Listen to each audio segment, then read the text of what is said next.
بسم اللہ الرحمن الرحیم۔ میں ہوں حکیم افتخار الحسن راولپنڈی۔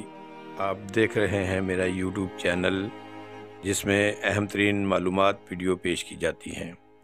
آج ہم بتا رہے ہیں کہ آتش نمرود کو ہوا دینے والی چھپکلی کو قتل کرنے کا ثواب اور چھپکلی کو مارنے کا فائدہ کیا ہے۔ یہ ایک اہم ترین معلوماتی ویڈیو ہے جس میں نبی مکرم صلی اللہ علیہ وآلہ وسلم کی تعلیمات کے مطابق آپ کو آگاہی فراہم کی جا رہی ہے۔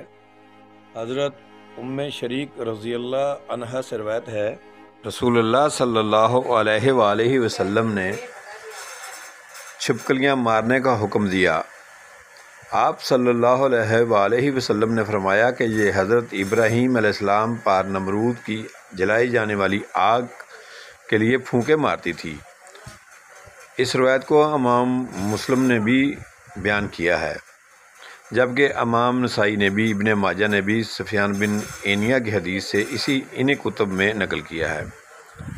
حضرت عائشہ صدیقہ رضی اللہ عنہا سے روایت ہے کہ رسول اللہ صلی اللہ علیہ وآلہ وسلم نے فرمایا، چھپکلیوں کو مار دو، بے شک یہ حضرت ابراہیم علیہ السلام کے لیے آگ روشن کرنے کے لیے پھونکے مارتی تھی۔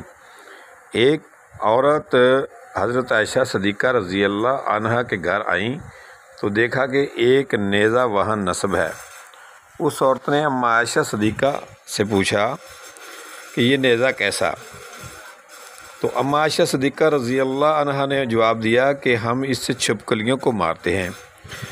پھر آپ نے اس عورت سے نبی کریم صلی اللہ علیہ وآلہ وسلم کی حدیث بیان کی کہ حضرت ابراہیم علیہ السلام کو جب آگ میں ڈالا گیا تو حشرات الارض اور جانور آگ کو بجھانے کی کوشش کرتے تھے سوائے اس چھپکلی کے۔ یہ حضرت ابراہیم علیہ السلام پر آگ جلانے کے لیے پھونکے مارتی تھی۔